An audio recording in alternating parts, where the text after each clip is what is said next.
Hi guys, welcome to Storytime of VS. Today I'm going to be reading Animal Tracks, written and illustrated by Arthur Dorris. So in the previous book, I did say with the Silly Wonderful You book, I did say that I was going to be reading this book now. So yeah. I'm going to be reading this one today. I thought it's going to be the perfect book because I love animals. Animals are so cute, especially the baby ones.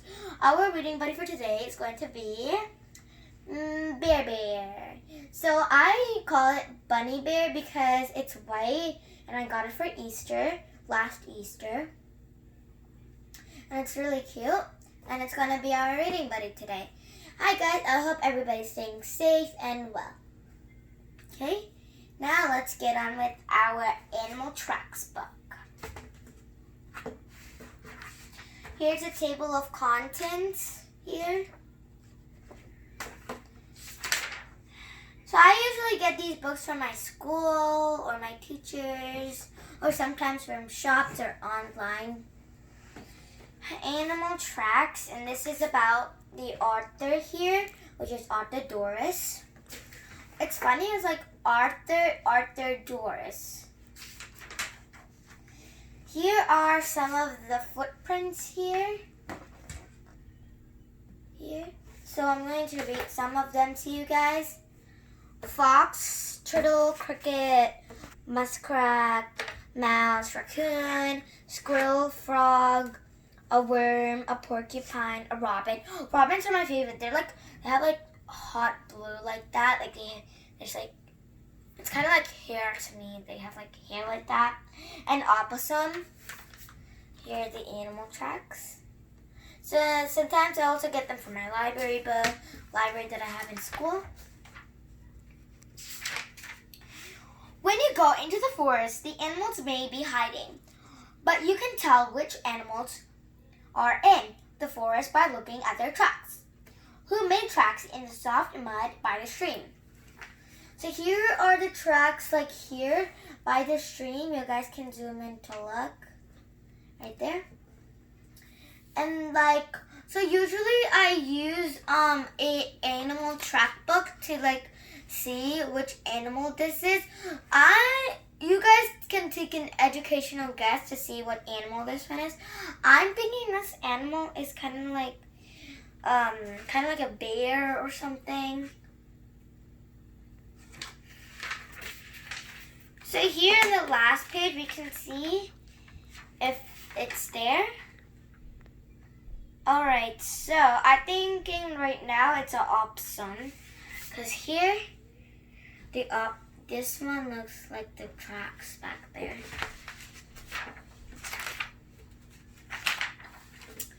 A raccoon was looking for food. Oh, it was a raccoon, I think. A raccoon was looking for food. Look out! Crayfish, or you will be the raccoon's breakfast. Who made tracks from the reeds to the water? So it's actually a raccoon. I was actually really surprised. I first didn't know that. I thought it was an opossum, but it was. So here are some more animal tracks. It's your turn to guess, to get an educational guess. Educational guesses are better than normal guesses because they're if you learned that lesson already straightly that day and you have to answer one simplest question and you guess. And it's you already know the symbol of this baby. There was this bare footprint and you guessed a cat. That was a guess. A family of ducks waddled from their nest in the reeds. But who made tracks even smaller than the duckling's feet? This one gives me a perfecto clue. It's this mama duck here. It's this female duck. Here, you can see they look like duck tracks. I'm definitely sure. I'm not guessing. I'm not taking an educational guess. I'm sure. Because ducklings' feet are smaller than the mom's or the dad's feet. So I was correct. A frog made the tracks as it hopped along with small front feet and bigger hind feet. A turtle is warming up in the sun. Who made tracks almost as big as the turtle? So here is the frog and the turtle making their tracks here. I was almost about to say frog. I didn't even know what frog was. I'm like, what? But never mind. Here are the animal tracks for the turtle and the frog. I hope a bird track comes because I hope a robin track comes because I love robins. They have like this blue feathers. A deer walked to the stream to drink. Some of the tracks are not easy to see. Where an animal stepped on hard ground, rocks or plants, there may be no tracks or only part of a track. Who scared the deer and made tracks up the stream bank? So here it is. Here is like the deer. I can actually see a footprint here of the deer. It literally says that some of the footprints can't be seen in the text, but right here it's really small and you guys can see. I hope you guys can see because it's really super duper small. Like I can see it exactly because I know how a deer footprint looks like. It has a line right here and like there was and then like a half circle here and another half of a circle here. Like this and like a line down there. Looks like that. But the line is not visible. It's just like that. Like there's like a sand line like that. A fox chased a rabbit along the stream bank. Oh my god, I love rabbits and bunnies too.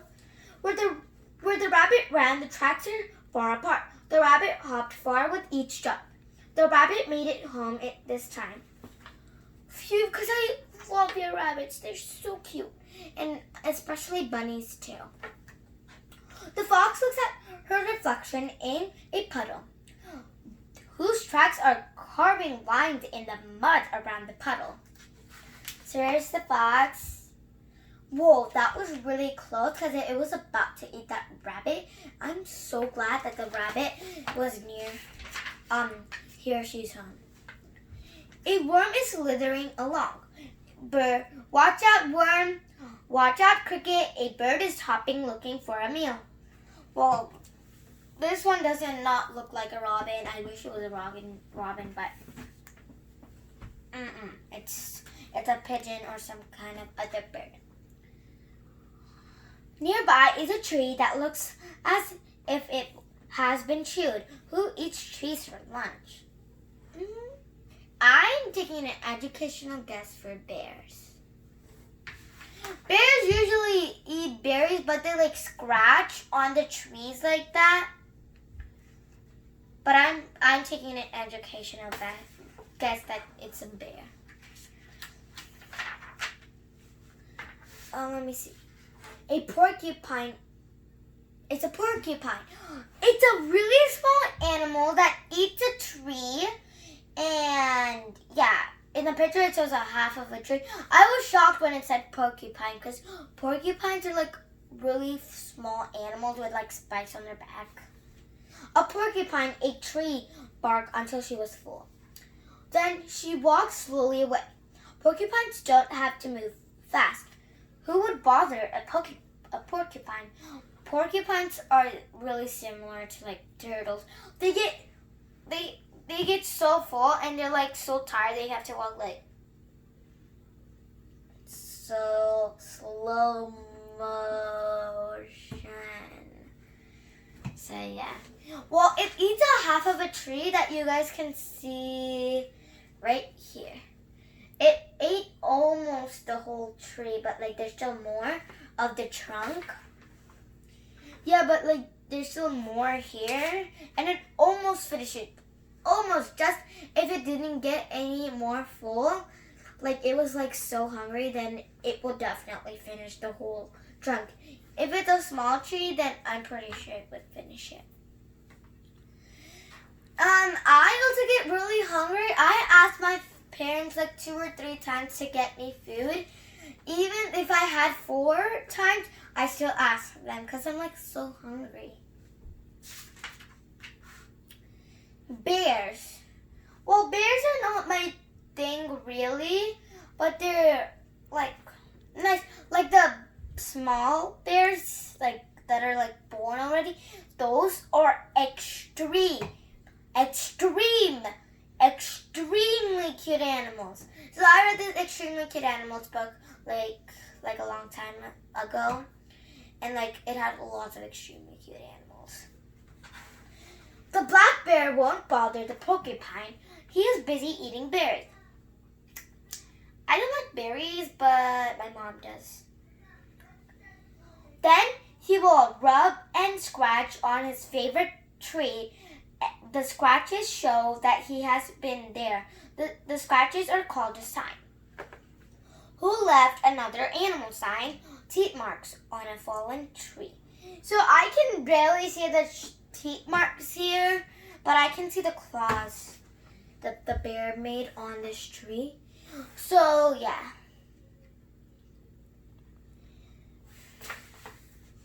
It's a black bear. I like brown bears more than black bears because black bears are nicer and like more cute too. But the brown bears have like more like cuter cubs. They're like so cute.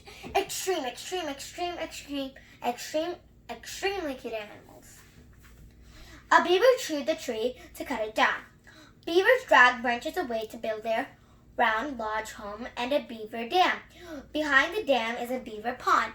So they have a beaver dam, a beaver pond. What else do they have? A beaver slide or something? Who lives among the tall grasses by the beaver pond? So they have a beaver dam and a beaver pond. What else could be a beaver that they have? A beaver slide, a beaver fan or something. It's like really cool. Like they have like a beaver dam and a beaver pond because like they have a backup. They have like a backup home place to build their homes.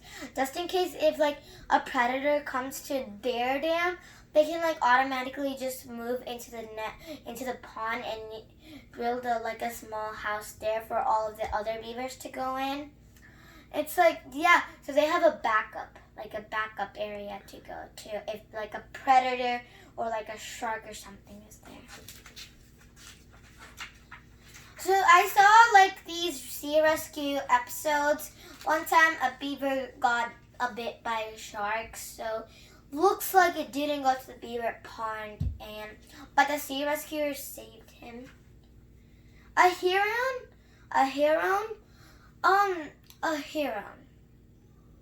It's like, yeah, it's almost like heron. Looks for fish to eat. So this one looks like a flamingo. I'll show you guys in a sec. Muskrats are eating grass. They leave a sign, a raft of chewed grass floating in the water. Slap! A beaver's tail hits the water. Warning of danger. Who is making crackling noises in the bushes by the pond? So looks like both of the dam, so now the pond is in danger, so now they have to go to the dam because the pond is in danger. Oh, here's the photos, the pictures.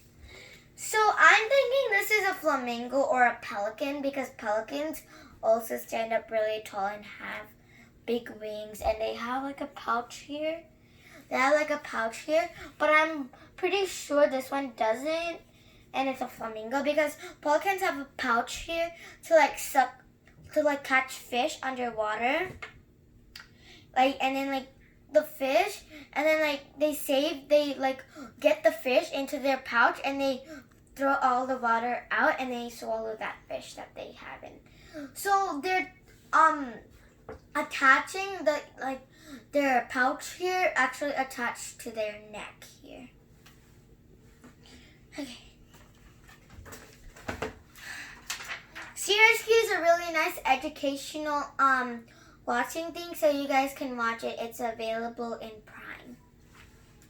A dog runs along a trail followed by people.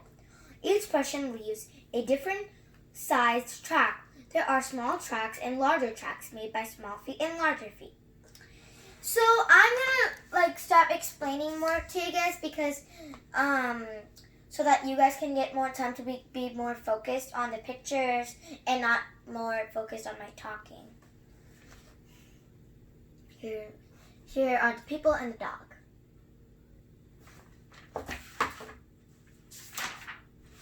Near a lake are tracks made in sand by bare feet. Along the road, there are muddy tire tracks. A car is going toward a city. Cities can be good places to find animal tracks. You guys can memorize again. This is the car. This is the car here, and people are inside of it. You guys can see that tiny dog there in the car. It's cool. Listen carefully and look for animal signs. Snow, soft, and mud and dust are good places to look for tracks. You might even find tracks of animals that can live in cities, but usually stay hidden: raccoons, muskrats, or opossums. Once people even found mountain lion tracks in a city park. Mountain lion tracks! Oh my God. Be a track detective. Guess who made these tracks in a city park? Oh my God, you guys, a mountain lion came to a park. That is impossible. They live in mountains. They have to travel 1,000 miles on foot to get to the park. So let's have an example. So let's say we're in Illinois, Chicago right now, and I was a detective looking for stuff, looking for animal tracks or something else, and there was a mountain lion right there, behind the bushes or something. Well, I would say that those were not mountain lions because mountain lions mostly live in the mountains and they had to travel thousands of miles to get to the park. So yeah, that could be a possible answer, or maybe it was sure to get to the park, but this would definitely be a possible answer because mountain lions do exist, but they live in the mountains. They have to travel 1,000 miles in order to reach the park. And lions can extremely get tired and just roar because they're getting tired. And that could be a possible detective thing that you have to think about. Some other detective won't think about that, but it's actually true or possible. So here are some more tracks here, and the facts are on the back. So here are the tracks. Let me read it to you guys.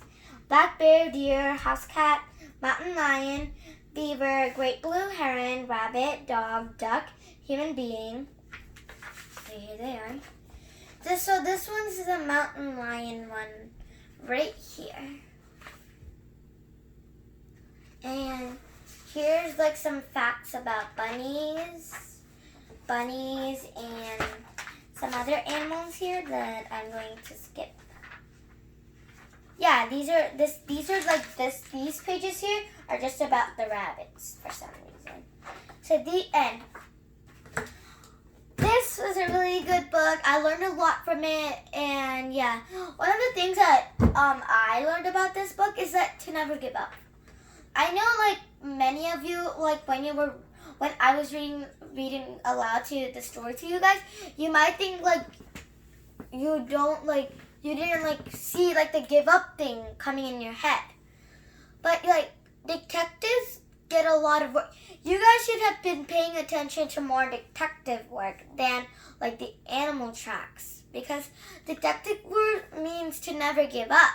If you give up, you can easily you can not find whatever you Imagine like if another thing was looking for like a really hard animal track and they could not find it at all, but they actually find it without not giving up. Then you didn't do that, and you're like, oh, cool, that's so awesome, and then you should have it not give up. So that's why detective work, especially in the animal tracks books or other track book, it's really important to be focused on your detective mind, your detective feelings, and also your emotions and feelings, because then if you do the wrong thing, then you're gonna automatically get your grade down to an F or something like that, or you might lose a job. So it's most important to, when you read about something detective-y, then you mostly have to stay detective. Like, you need to picture it in your brain. So let's just say you're a detective in your brain, and you're finding for something. Let's see the mountain lion, which it's like so hard to find. You have to climb the mountains, go 1,000 miles. You have to control your emotions and your feelings first, and take the right choices, the right steps, and then not give up, because then you'll reach the mountains in like 10 minutes, because you're not giving up. You're thinking about what you're doing, you're thinking about your emotions, you're thinking about your feelings, and you're calming down. Always breathe in, breathe out, breathe in, breathe out, especially when you give up, because that's the most important thing. Giving up is like the king of the rules. Like, not giving up is like the king of the rules, because that's the importantest thing. In schools, like in the school I go to, like, keep your hands to yourself and stuff. Those are also important rules, but they're not important as much as the give up rule. So it's always important to stay good, feel with your emotions, never give up, stay on your detective work, and even if you're finding an animal track you can't find it at all, you can try next time. Or just don't give up, just keep going, or like take another break and then go, or take three or four deep breaths and then start going on your journey a little bit more. Then you'll reach your destination and your like dreams in like about a second. All you have to do is control your emotions. So let me go over the steps. Picture you as a detective in your brain first. So let's say that. And then you can just not give up and start walking slowly first before you run. Start running. After you get a little tired, take 3 deep breaths or take a break and then move on with your journey. Or you can try next time. Or don't give up. And then the last step is that in a sec you'll be there. Your destination is there. What are you going to be waiting for? But make sure, if you're detectives, then you walk slowly and calmly. Don't run. But if there's something wrong, then you can run. But mostly stay cool and nice and stay like don't give up. Okay, so bye. I hope you liked this video. I know I explained a lot to you guys. It's because I don't want anybody to give up. Like, that's the most important thing to me and my family, my friends, my teacher.